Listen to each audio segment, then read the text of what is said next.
There is something very special about the great cities of this world. I don't know if you have a favorite, maybe New York or Rome or Paris or London. But we are reflecting today on perhaps the greatest of them all, and the experience of Paul in the great city of Athens. There's something really significant about cities. They have this kind of energy, this creativity. They are often a melting pot of cultures and innovation. I think they matter.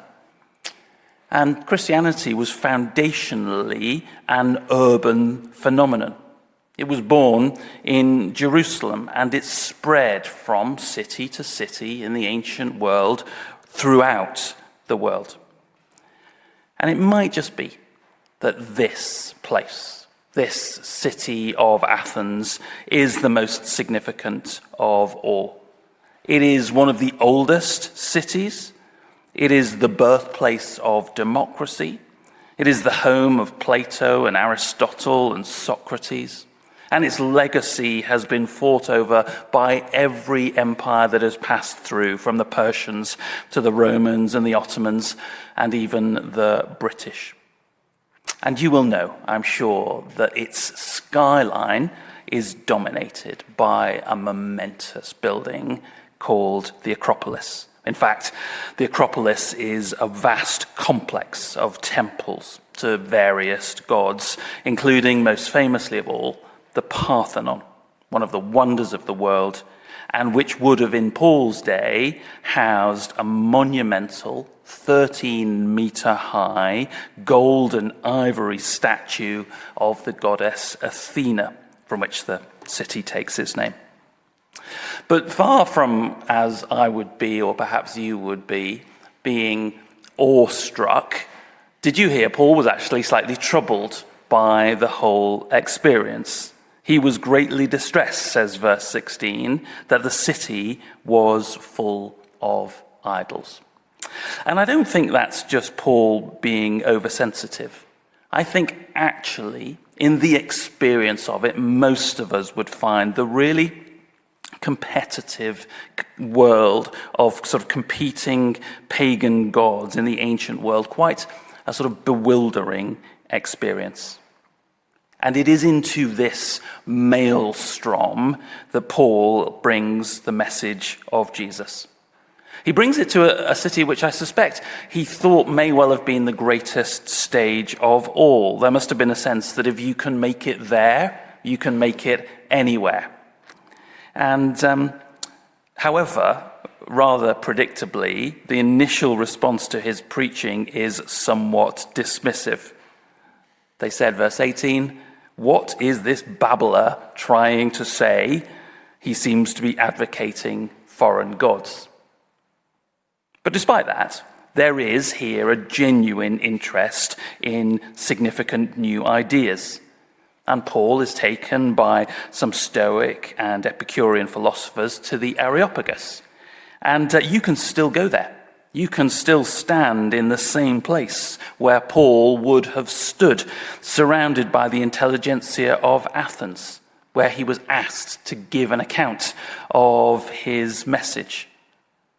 And what we have here is, I think, hugely significant, because what it offers is a very different type of sermon than we really have recorded anywhere else in the book of Acts. And it sort of offers us a basis for engaging respectfully but incisively with a sort of sophisticated, intellectual, non-Christian culture. And the first thing that is really noticeable about it is the extent to which he has observed and listened carefully to them and to their ideas and to their poetry. For Paul, good engagement with people begins by listening very carefully to what they think and have to say. The great Swiss theologian Karl Barth used to say that he prepared his sermons with a Bible in one hand and a newspaper in the other. And I think there's a really important process of listening that takes place there.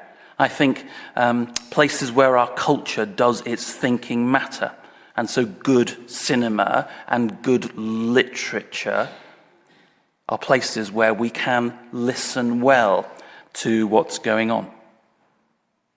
And Paul is, on many levels, very sort of respectful of them.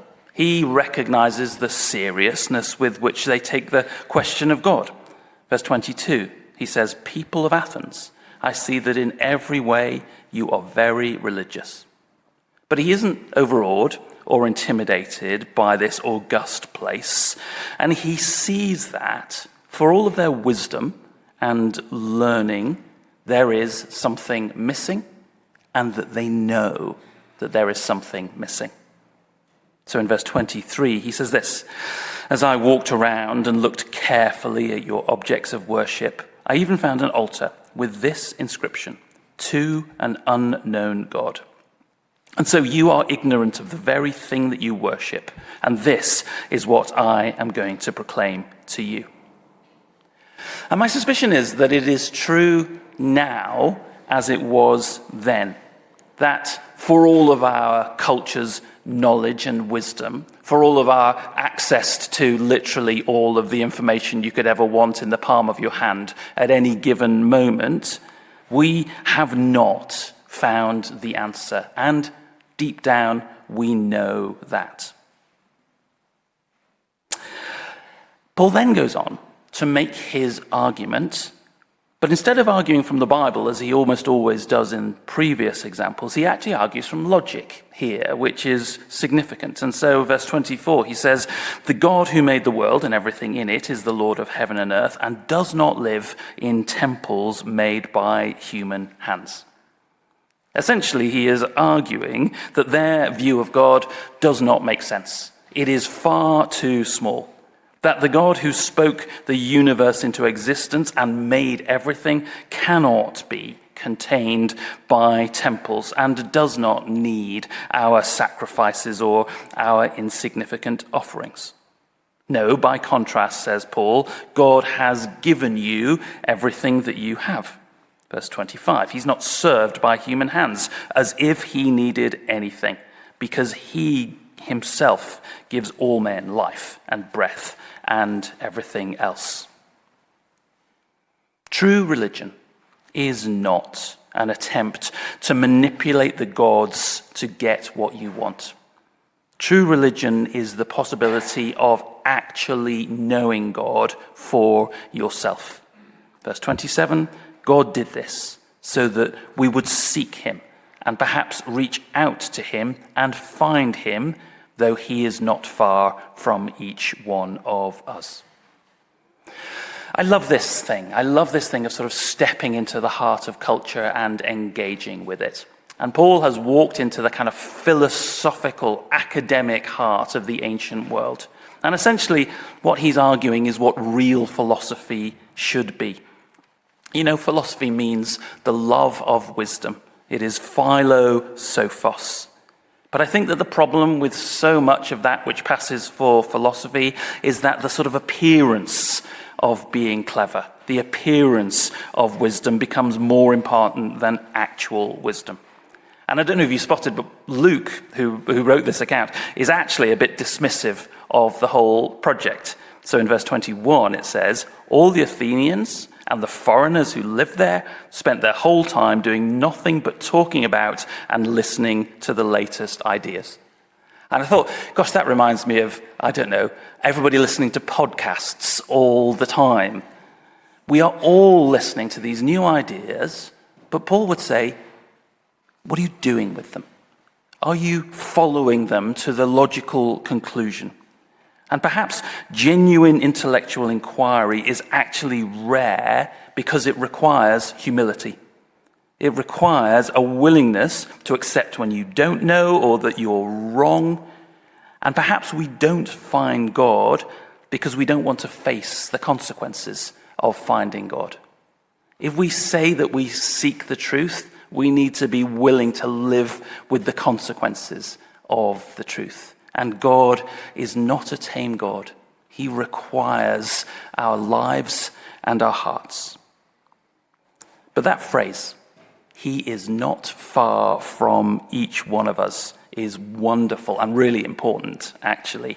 It's, I think, one of the defining things about Christian theology.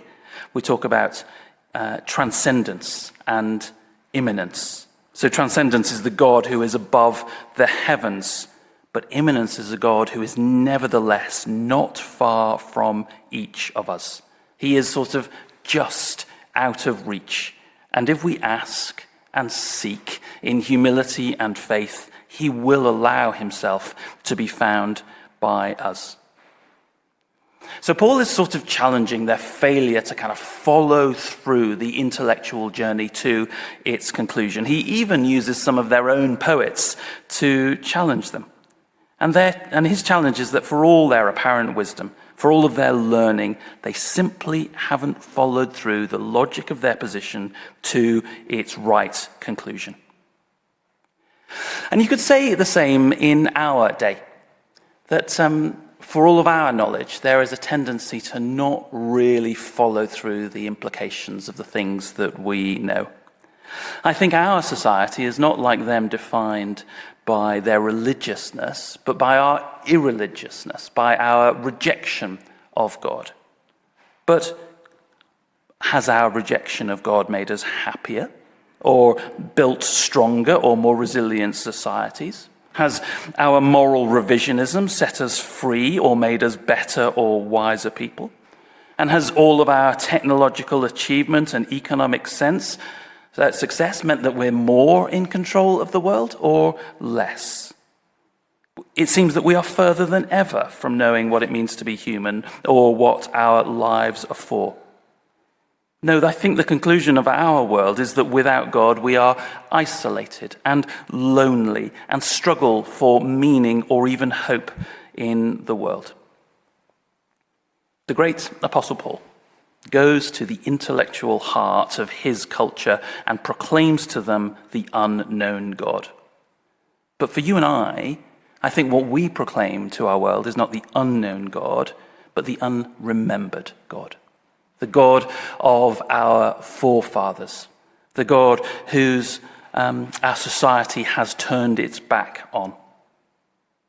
And the apostle leaves the greatest challenge of all until last. In verse 31, he says, "For God has set a day when he will judge the world with justice by the man he has appointed, and he has given proof of this to everyone by raising him from the dead." Paul treats them with the greatest respect, but in the end he doesn't soften the challenge. It is not enough to simply talk about our ideas. We need to follow through to where they lead. And real philosophy, a real love of wisdom, is about knowing the truth and allowing that truth to change us. If there is a God, it matters more than anything else. That needs to be the thing which shapes our lives and defines who we are. But also I think we should be confident, inspired by Paul, that we can engage with our world and our culture unafraid.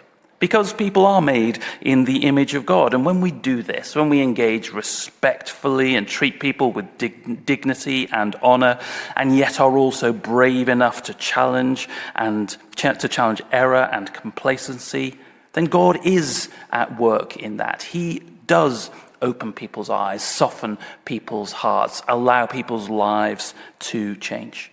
Because he is not far from each of us. And if in humility and faith we will seek him, if we reach out, he can be found. And so we say to ourselves and to our friends and neighbors, knock, and the door will be open to you. Seek, and you will find. Ask, and it shall be given to you. But remember that when you find the truth requires a response. Are we willing to bow the knee before the only one who is worthy of our lives and our worship?